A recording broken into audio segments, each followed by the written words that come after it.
What we have here is the tale of two operation centers. Huli is one of our favorite firms utilizing the Fortinet security fabric, which is broad, powerful, and automated. They have both a SOC and a NOC which are working together.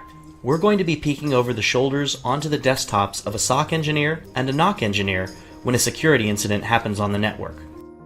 Maria Escobar is one of the security operations engineers in the Huli SOC.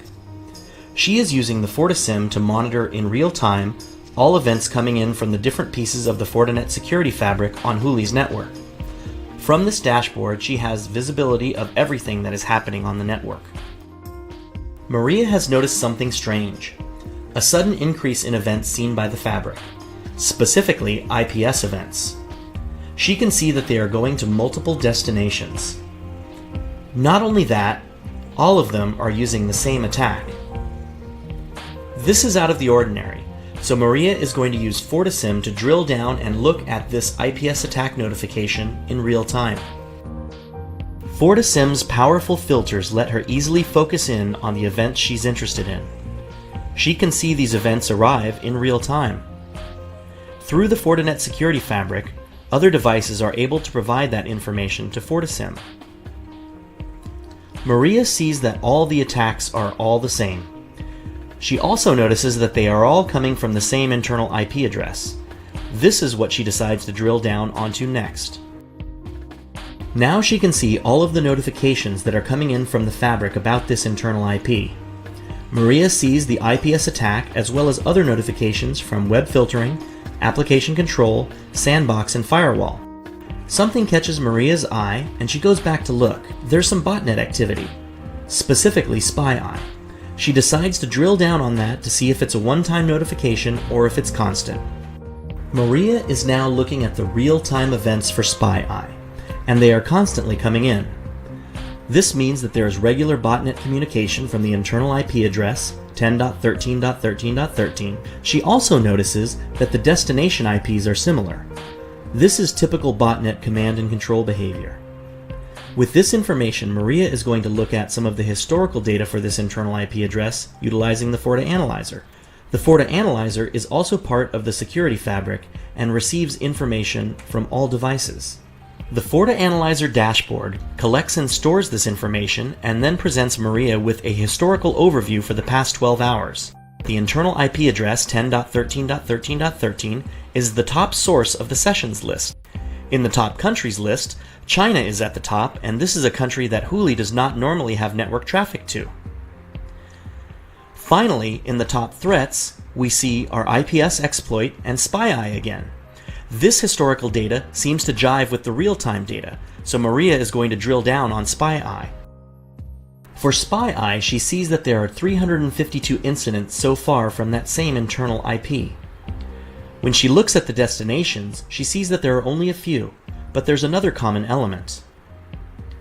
All of the destinations are to China, which is a common home for many botnet command and control servers. In fact, all sessions for SpyEye fit that same profile. Since we're looking at all devices across the security fabric, Maria is interested in all application traffic to see if anything else is out of the ordinary. The applications which are high risk are listed first, so we see our SpyEye and Black Energy botnet. The rest is normal-looking enterprise application traffic that you would see on the network, from normal websites like Gmail, LinkedIn, and Facebook, to applications on the network like Citrix, Skype, and Outlook. There was a lot of botnet command and control traffic to China before, so Maria wants to take a closer look. She sees that China is at the top of the list, and this is not a country that Huli's networks normally talk to. The rest of the countries are familiar to her, so she wants to specifically drill down onto China. This looks like typical enterprise application traffic that Maria is used to seeing, but she shouldn't be seeing it to China. The botnet activity is there, which she already knows about, so Maria is going to take a look at the threats to see what might be hiding in this application traffic. The botnet and IPS activity she already saw is there in heavy abundance. But there are a number of other exploits, some critical, that only happened once or twice to try to be below the radar. At this point, Maria knows something is up. She has a lot of the data provided in both real-time and historically thanks to the visibility of the security fabric. Now she's going to pass this information on to the network team.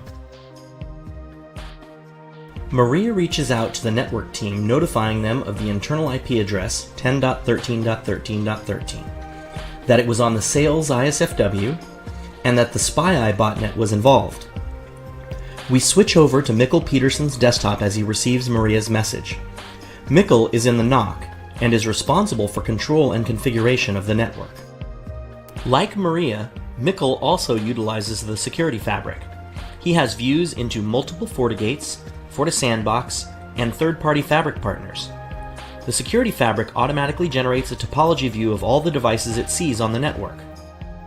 There is an NGFW, ISFW, and multiple sub-ISFWs.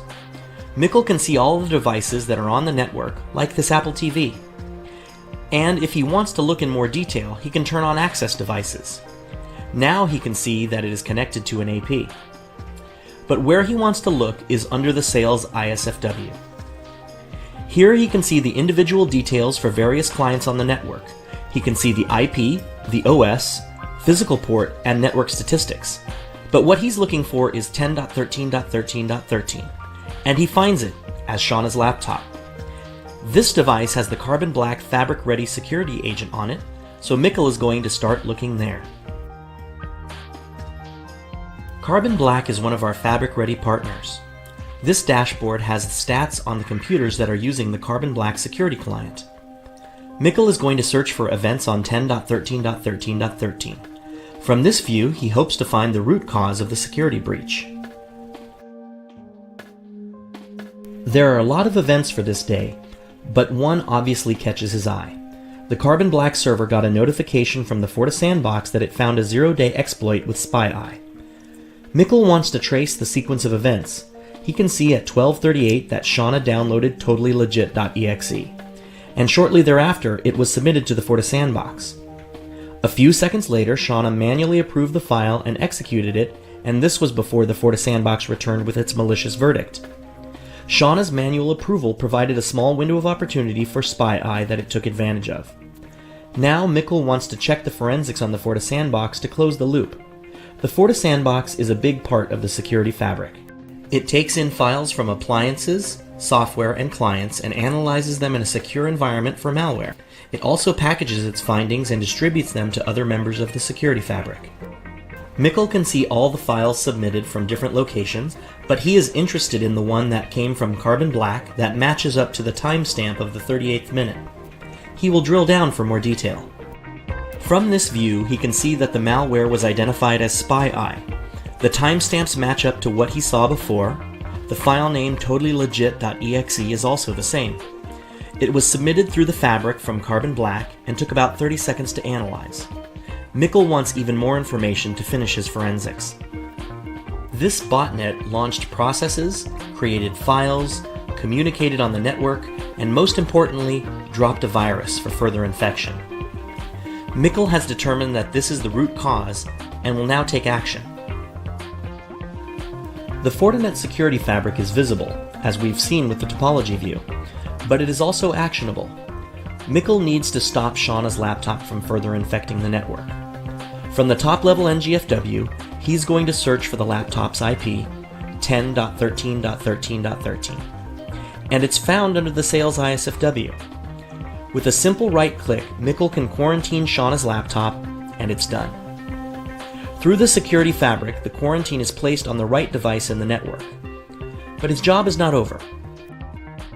The security fabric is actionable in many ways, and he wants to make sure that there is nothing outstanding from the fabric's recommendation. The security fabric audit looks at all devices on the fabric.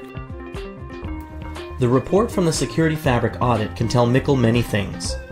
He notes the unused policies, which can be reviewed later. These are policies which are on multiple devices within the fabric. Some endpoints are missing the Fortinet fabric client and need to be installed. Under security best practices, botnet detection seems to be disabled on some interfaces. There are also a few non-compliant password policies as well. For Mikkel, it's easy to apply the botnet detection changes for each device. If this was enabled, the botnet command and control activity may have been stopped at the onset. Mikkel, don't forget to change the password as well. The audit updates the appropriate devices on the fabric automatically and provides the backed up configuration. The Fortinet security fabric is broad, powerful, and automated. It works with all of Fortinet's products and all of our fabric-ready partners. Because security information is shared between devices, it provides a powerful tool for any operations center. Mikkel lets Maria know that Shauna's laptop was quarantined from the network, and that the root cause was confirmed to be SpyEye malware, both via the fabric-ready partner Carbon Black, as well as from the FortiSandbox.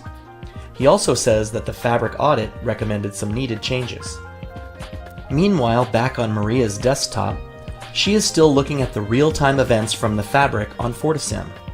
She can see the IPS attacks to different hosts have stopped, as well as the IPS events that were coming in have ceased. The quarantine was successful. Fortinet's security fabric has connected the SOC and the NOC in a way not possible before. The Fortinet security fabric has allowed Huli's engineers to find and stop the security breach. By covering the entire attack surface, meeting the ever-increasing performance requirements, and providing actionable, intent-based networking, we can see how broad, powerful, and automated the Fortinet security fabric is. By having devices that are designed to work together and share security information, you can make the entire network more secure.